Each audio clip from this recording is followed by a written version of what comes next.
बार high court का भी टिप्पणी आया था कि शिक्षकों से जो जो काम कराए जाते हैं उस कामों में थोड़ी सी रोक लगाई जाए, कमी लाई जाए। अब बावजूद इसके अगर प्रदेश के मुखिया शिक्षकों को शराब कौन पी रहे हैं ये पता लगाने में लगाएगा, पढ़ाई शिक्षण के अलावे अगर दूसरा कोई भी काम लेते हैं तो वह शिक्षा को प्रभावित करता है और शिक्षण को प्रभावित करता है। यूं तो बिहार में शराबबंदी है, मगर बिहार में जहरीली शराब से मौत के आंकड़े लगातार बढ़ते जा रहे हैं। उस बीच बिहार सरकार ने एक नया फरमान जारी किया है।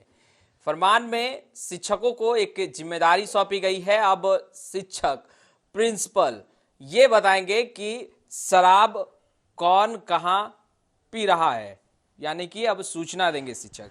आप भी सर शिक्षक हैं, हमारे साथ रामबली सिंह चंद्रवंशी जी हैं, राजद के कद्दावर नेता हैं, एमएलसी हैं, मगर उसके साथ साथ हम आपको बता दें कि शिक्षक भी हैं।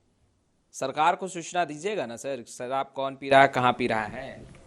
देखिए, शिक्षा के मामले में बिहार वैसे भी पहले से काफ़ी निचले पौधान पर है। वो चाहे प्रथम का रिपोर्ट हो या और भी जो नीति आयोग के जो सर्वे है उसके मुताबिक बिहार का खास करके निम्न शिक्षा जो है, लोअर एजुकेशन जो है, ऐसे तो हायर एजुकेशन भी चौपट है, माध्यमिक भी चौपट है, लेकिन लोअर स्कूल के बारे में प्रथम का रिपोर्ट बहुत ही आपत्तिजनक था, रिपोर्ट बहुत ही चिंतनीय था। उसके बावजूद भी बिहार के मुखिया को ये दिमाग नहीं खुल रहा है कि एक तरफ शिक्षकों को आप पढ़ाने की काम जवाबदेही सौंपी जाती है और पढ़ाई के अलावा इतर कोई दूसरी काम नहीं करनी चाहिए। इस पर कई बार हाई कोर्ट का भी टिप्पणी आया था कि शिक्षकों से जो जो काम कराए जाते हैं उस कामों में थोड़ी सी रोक लगाई जाए, कमी लाई जाए। अब बावजूद इसके अगर प्रदेश के मुखिया शिक्षकों को शराब कौन पी रहे हैं ये पता लगाने में लगाएगा और उसको पकड़ने में लगाएगा, तो आप समझ सकते हैं कि बिहार की शिक्षा व्यवस्था और कितनी बद से बदतर हो जाएगी। इसलिए नीतीश कुमार का निर्णय कहीं से भी उचित नहीं है। इस निर्णय को जितनी भी निंदा की जाए उतनी कम होगी, और बल्कि शिक्षा व्यवस्था को ये और चौपट करने की दिशा में एक सोची समझी साजिश है।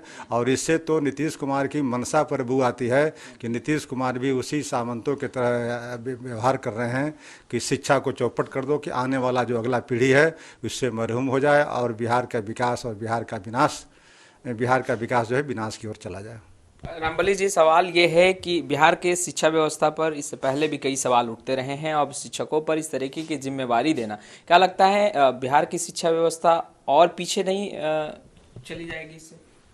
बिल्कुल, बेशक शिक्षा व्यवस्था को बर्बाद करने की दिशा में एक बहुत बड़ा ये कुत्सित प्रयास है।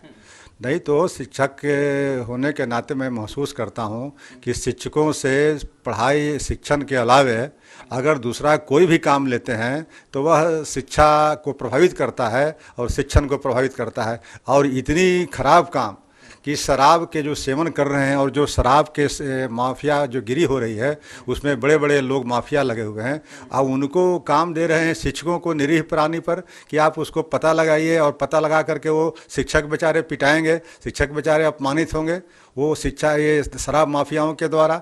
इसलिए इस तरह का काम नीतीश कुमार जी का जितना भी निंदा की जाए उतनी कम है। अच्छा, आपके नेता इन तमाम मुद्दों पर चुप्पी क्यों साधे?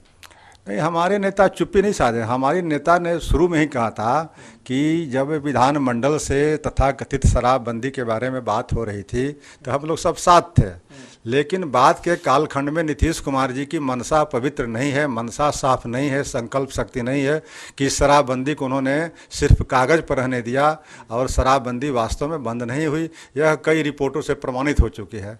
अब इस परिस्थिति में नीतीश कुमार जी अगर सचमुच संवेदनशील होते और अगर गंभीर होते शराबबंदी के सवाल पर, तो फिर से पुनः उनको सर्वदलीय बैठक बुला करके इसकी समीक्षा करनी चाहिए थी, और समीक्षा करने के उपरांत जो फलाफल सामने आता उसके अनुसार कार्रवाई करने की आवश्यकता थी।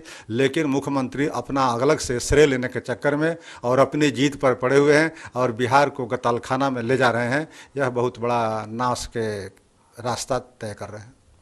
तो आपने सुना, रामबली सिंह चंद्रवंशी जी को साफ तौर पर कह रहे थे कि इस तरीके का फरमान जो बिहार सरकार ने जारी किया है इससे बिहार की शिक्षा व्यवस्था कहीं ना कहीं प्रभावित होगी। खैर, लाइव सिटीज के साथ बने रहें। कैमरा पर्सन गुड्डू के साथ मैं वसीम, लाइव सिटीज पटना।